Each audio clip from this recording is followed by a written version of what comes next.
नमस्ते दोस्तों, आपका स्वागत है यूनिवर्सल ग्रंथ में। आज हम लेकर आए हैं एक ऐसा टॉपिक जो आपको हैरान भी करेगा और सोचने पर मजबूर भी।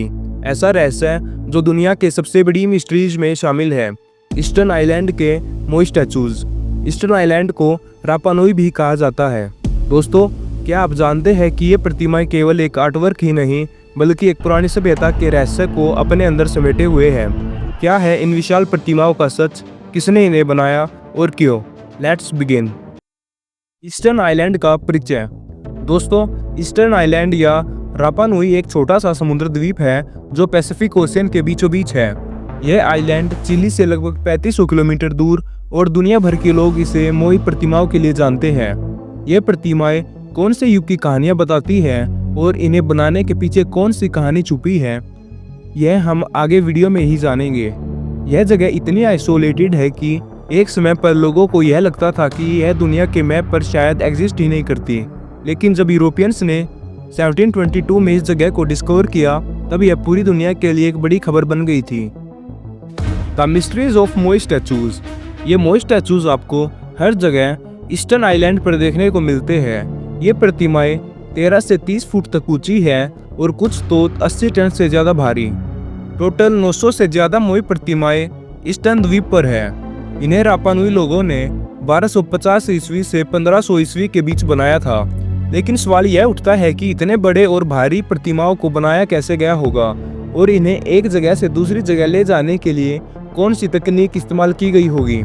दोस्तों, एक्सपर्ट्स का मानना है कि ये स्टैचूज किसी एक व्यक्ति की मूर्ति नहीं बल्कि रापा नुई लोग अपने पूर्वजों की याद में इन्हें बनाते थे। ये उनके लिए एक स्पिरिचुअल कनेक्शन था। मोई स्टैचूज बनाने और इन्हें मूव करने का प्रोसेस।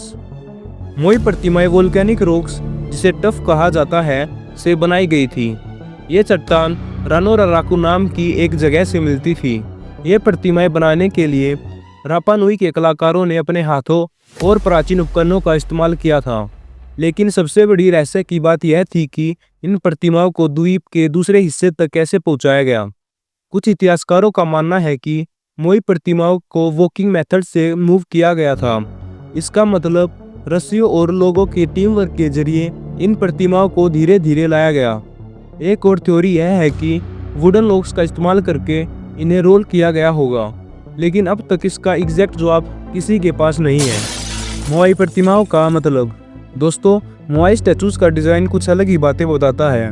उनके बड़े बड़े सिर, गहरी आंखों के सॉकेट और उनका स्ट्रक्चर इस बात का प्रमाण है कि उनका स्पिरिचुअल और कल्चरल इंपॉर्टेंस कितना ज़्यादा था। रापा नुई लोग मानते थे कि उनके पूर्वज इन मूर्तियों के जरिए उन्हें शक्ति देते हैं और उनकी रक्षा करते हैं। इन स्टैचूज के बारे में एक और इंटरेस्टिंग बात यह है कि मोई सिर्फ सिर नहीं है, इनकी पूरी बॉडी है जो मिट्टी के नीचे छिपी हुई है। खुदाई करने पर पता चला है कि इनके धड़ और हाथ भी है जो जमीन के अंदर दब गए हैं। ईस्टर्न आइलैंड की चेतावनी भरी कहानी। दोस्तों, ईस्टर्न आइलैंड की कहानी एक चिंता का संदेश भी देती है। इतनी बड़ी सिविलाइजेशन ने अपने रिसोर्सेज का इतना ज़्यादा इस्तेमाल किया कि एक समय के बाद उनका इकोसिस्टम ही कोलैप्स कर गया। जब यूरोपियंस पहली बार 1700 के दशक में यहाँ आए थे, तब यहाँ के लोगों की जनसंख्या काफ़ी कम हुआ करती थी। इसका कारण था डिफोरेस्टेशन और ओवर पॉपुलेशन। यूरोपियंस के यहाँ आने से पहले यहाँ रह रहे लोगों की जनसंख्या काफ़ी ज़्यादा थी और उन्होंने अत्यधिक वनों की कटाई की, जिसके कारण उनको भुखमरी जैसी स्थितियों का सामना करना पड़ा। यह हमें सबक देता है कि अगर हम अपने रिसोर्सेज का ध्यान नहीं रखेंगे तो एक समय ऐसा आएगा जब हम अपनी सभ्यता को भी खतरे में डाल देंगे। आज ईस्टर्न आइलैंड एक वर्ल्ड हेरिटेज साइट है।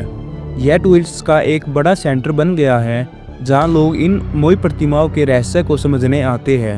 रापा नुई लोग अब भी अपनी संस्कृति और इतिहास को जीवित रखे हुए हैं। लेकिन दोस्तों, अब भी कई रहस्य हैं जो इन प्रतिमाओं के साथ जुड़े हुए हैं। यह हमें प्रेरित करते हैं कि हम अपने पूर्वजों के बारे में और ज़्यादा जानें। तो दोस्तों, यह थी कहानी ईस्टर्न आइलैंड के मोई स्टैचूज की। एक कहानी जो साइंस और स्पिरिचुअलिटी का संगम है। अगर आपको यह वीडियो पसंद आई हो तो इसे लाइक कीजिए, अपने दोस्तों के साथ शेयर कीजिए और चैनल को सब्सक्राइब करना बिल्कुल मत भूलिए। हमें कमेंट्स में ज़रूर बताएं कि आपको यह कहानी कैसी लगी और अगले एपिसोड में आप क्या देखना चाहते हैं। मिलते हैं अगले वीडियो में, तब तक के लिए नमस्ते और धन्यवाद। सब्सक्राइब करें और बेल आइकन दबाना न भूलें, क्योंकि हम आपके लिए ऐसे ही इंटरेस्टिंग और इन्फॉर्मेटिव वीडियो लेकर आते रहेंगे।